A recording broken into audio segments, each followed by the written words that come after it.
Hello guys, hi, welcome to my channel. Molecular basis of inheritance-ல நாம பார்க்க போறது packaging of DNA. பார்க்கலாமா?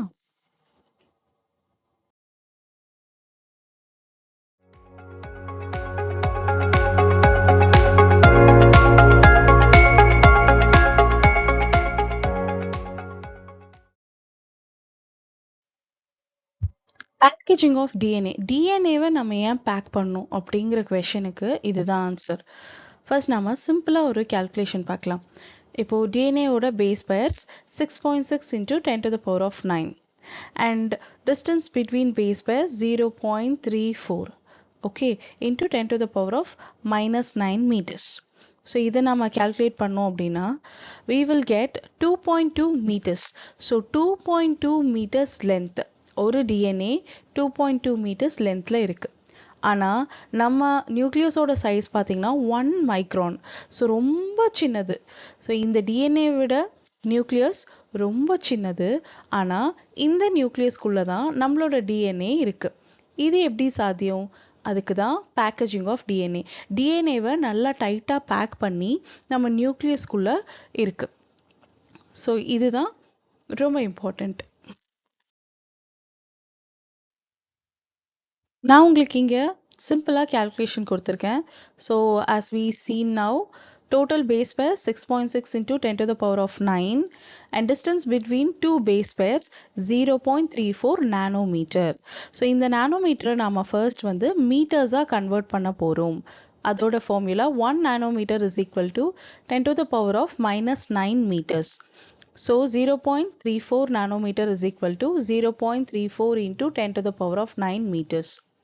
இப்போ total length DNA ஓட formula is equal to number of base pairs into distance per base pairs, distance between pair base pairs. Okay, total DNA length is equal to number of base pairs into distance between pair base pair. So அந்த numbers நாம் இங்கே apply பண்ணி calculate பண்ணி பார்த்தோன்னா அப்ராக்சிமேட்டாக நம்மளோட DNA 2.244 metres. So அதுதான் உங்களோட புக்கில் வந்து 2.2 மீட்டர்ஸ் அப்படின்னு கொடுத்துருக்காங்க. இங்கே ப்ரோகேரியோட்ஸுக்கு எக்ஸாம்பிள் வந்து ஈகோலை கொடுத்துருக்காங்க. ஸோ ப்ரோகேரியோட்ஸில் அதுவும் ஸ்பெசிஃபிக்காக ஈகோலையில் அங்கே டிஃபைன்டு நியூக்ளியஸ் அப்படின்னு எதுவுமே இருக்காது. ஓகே, டிஃபைன்டு நியூக்ளியஸ் அப்படின்னு இருக்காது.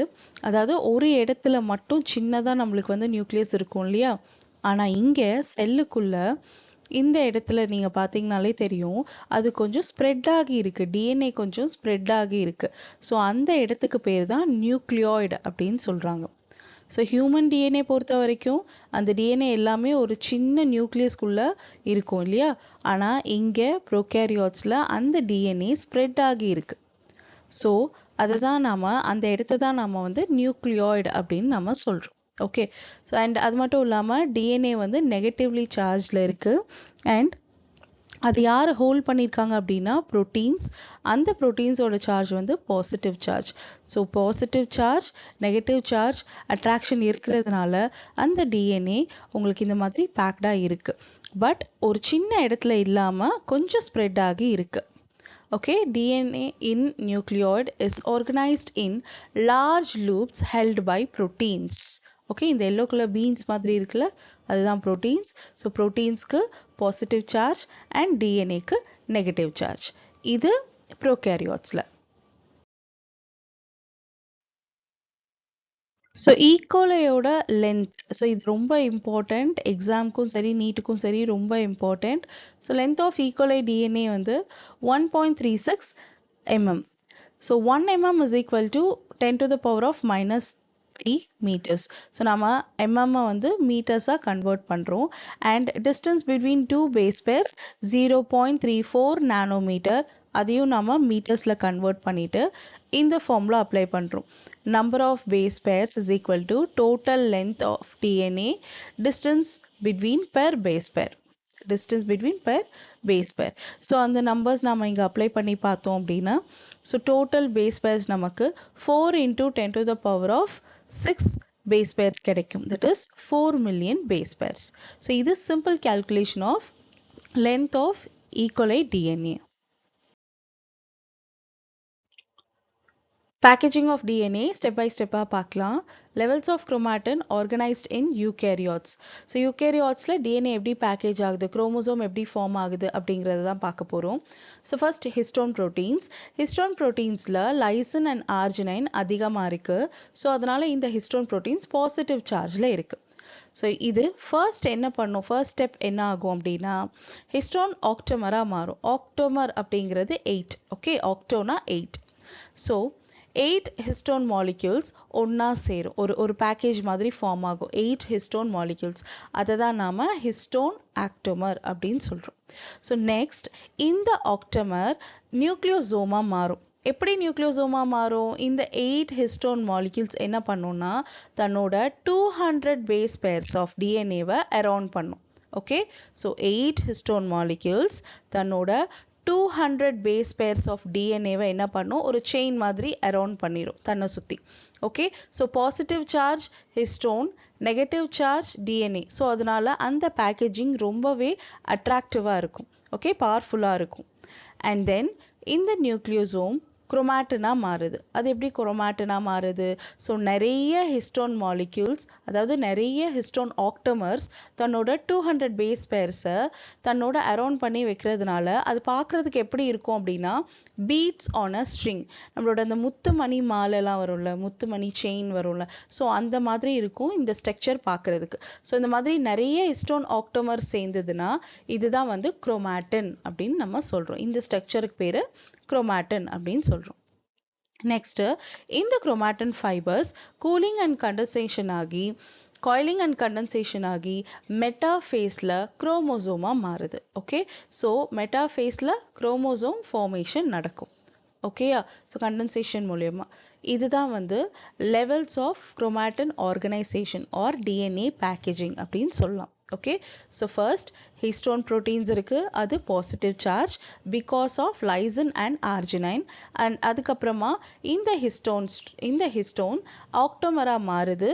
தட் இஸ் 8 ஹிஸ்டோன் மாலிக்யூல்ஸ் ஒன்னா சேருது. அதை தான் நாம வந்து அந்த ஸ்ட்ரக்சர் பேரை தான் நாம ஆக்டமர் அப்படின்னு நம்ம சொல்றோம். நெக்ஸ்ட் இந்த ஆக்டமர் நியூக்ளியோசோமா மாறுது. அது எப்படி மாறுது? இந்த 8 மாலிக்யூல்ஸும் தன்னோட 200 பேஸ் ஆஃப் DNA-வை அரவுண்ட் பண்ணி வச்சுக்குது. ஓகே, அதுதான் ஒரு நியூக்ளியோசோம். இந்த மாதிரி நிறைய நியூக்ளியோசோம் கண்டினியூஸா ஃபார்ம் ஆச்சு அப்படின்னா அந்த ஸ்ட்ரக்சரை நாம குரோமாட்டின் அப்படின்னு நாம சொல்றோம். நெக்ஸ்ட் இந்த குரோமாட்டின் ஃபைபர்ஸ் மெட்டாஃபேஸ்ல இன்னுமே நல்லா டைட்டா பாண்ட் ஆகி கண்டென்சேஷன் ஆகி குரோமோசோமா ஃபார்ம் ஆகுது. அதை தான் உங்களோட புக்கில் கொடுத்துருப்பாங்க. ஓகே, ஸோ இங்கே set of positively charged basic proteins called histone. So பேசிக்காக இந்த ஹிஸ்டோன் தான் வந்து DNA பேக்கேஜிங்க்கு வெரி ஹெல்ப்ஃபுல்லாக இருக்குது. Okay, so histones are rich in lysine and arginine and it is positive charges. இந்த அமினோ ஆசிட்ஸ் எல்லாமே வந்து பாசிட்டிவ் சார்ஜஸ் இருக்கிறதுனால ஹிஸ்டோன்ஸும் பாசிட்டிவ் சார்ஜாக இருக்கு. Okay, and then histone octamer form ஆகுது. அது எப்படி ஃபார்ம் ஆகுது? Histone octamer 8 molecules of histone சேர்ந்ததுன்னா அதுதான் ஹிஸ்டோன் ஆக்டோமர். அண்ட் அதுக்கப்புறமா DNA அதில் ரேப் ஆச்சு, இந்த ஆக்டோமரோட DNA அதில் ரேப் ஆச்சு, 200 பேஸ் பேர்ஸ் ரேப் ஆச்சு அப்படின்னா அதை நாம நியூக்ளியோசோம் அப்படின்னு சொல்லுவோம். ஸோ கண்டினியூஸாக இந்த மாதிரி நிறைய நியூக்ளியோசோம்ஸ் ஃபார்ம் ஆச்சுன்னா அந்த ஸ்ட்ரக்சரை நாம குரோமாட்டின் அப்படின்னு சொல்றோம்.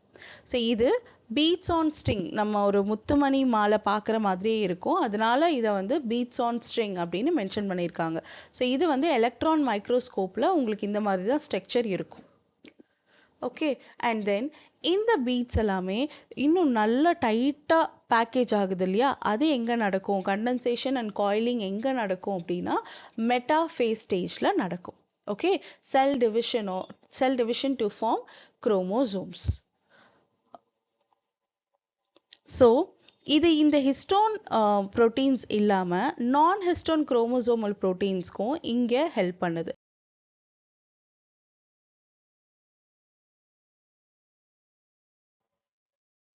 Euchromatin, heterochromatin. Okay, so euchromatin is nothing but அந்த டிஎன்ஏலேயே நமக்கு வந்து இந்த குரோமாட்டின் ஸ்ட்ரக்சர் ஃபார்ம் ஆகுது இல்லையா, அந்த இடத்துல சில இடத்துல லூஸ்லி பேக்கேஜிங்காக இருக்கும். ஓகே, ஸோ அதை தான் நம்ம டிரான்ஸ்கிரிப்ஷனலி ஆக்டிவேட் அப்படின்னு சொல்லுவோம், ஆக்டிவாக இருக்குது அப்படின்னு நம்ம சொல்கிறோம். ஸோ அந்த இடம் எல்லாமே நீங்கள் ஸ்ட்ரெயின் பண்ணும்போது எலக்ட்ரான் மைக்ரோஸ்கோப்பில் வச்சு பார்க்கும்போது லைட்டாக ஸ்ட்ரெயின் ஆகிருக்கும். ஸோ அந்த இடம் வந்து லூஸ்லி பேக்கேஜிங்காக இருக்குது அப்படிங்கிறத நம்ம புரிஞ்சுக்கணும். ஹெட்ரோக்ரோமாட்டின் அப்படிங்கிறது டென்ஸாக பேக்கேஜ் ஆகிருக்கும், அங்கே டிரான்ஸ்கிரிப்ஷன் நடக்காது. ஸோ அதனால தான் நமக்கு வந்து டார்க்காக வந்து ஸ்ட்ரெயின் கிடைச்சிருக்கு. And it is transcriptionally inactive. Okay, எந்த இடத்துல லூஸாக பேக் ஆகிருக்கோ அந்த இடத்துல தான் டிரான்ஸ்கிரிப்ஷன் நடக்கும். ஸோ அதை நம்ம டிரான்ஸ்கிரிப்ஷனலி ஆக்டிவ் அப்படின்னு நம்ம சொல்கிறோம். அண்ட் எந்த இடத்துல டென்ஸாக பேக் ஆகிருக்கோ அந்த இடத்துல டிரான்ஸ்கிரிப்ஷன் நடக்கலை அப்படின்னு அர்த்தம். So transcriptionally inactive. ஸோ லூஸாக பேக் ஆகிருந்ததுன்னா நம்ம மைக்ரோஸ்கோப்பில் அப்சர்வ் பண்ணும்போது லைட்டாக ஸ்ட்ரெயின் ஆகிருக்கும். அண்ட் டென்ஸாக பேக் ஆகிருந்ததுன்னா மைக்ரோஸ்கோப்பில் அப்சர்வ் பண்ணும்போது டார்க் ஸ்ட்ரெயின் இருக்கும். ஸோ இதுதான் டிஃப்ரென்ஸ். ஓகே, ஸோ உங்களுக்கு வந்து டைப்ஸ் ஆஃப் குரோமாட்டின் அப்படின்னு கூட கேட்கலாம். அப்படி கேட்கும் போது you have to mention these points definitely. So euchromatin, heterochromatin, இது லூஸாக பேக் ஆகிருக்கும் அப்படின்னாலே டிரான்ஸ்கிரிப்ஷன் ஆக்டிவேட் ஆயிருக்கு அப்படின்னு அர்த்தம், டிரான்ஸ்கிரிப்ஷன் அங்கே நடக்குது அப்படின்னு அர்த்தம். ஹெட்ரோக்ரோமாட்டின் டென்ஸாக பேக் ஆகிருக்கு, ஸோ நமக்கு டார்க் ஸ்ட்ரெயின் கிடைக்கும். ஸோ டிரான்ஸ்கிரிப்ஷன் வந்து இன்ஆக்டிவ் ஸ்டேஜில் இருக்குது அப்படின்னு அர்த்தம். Thank you all.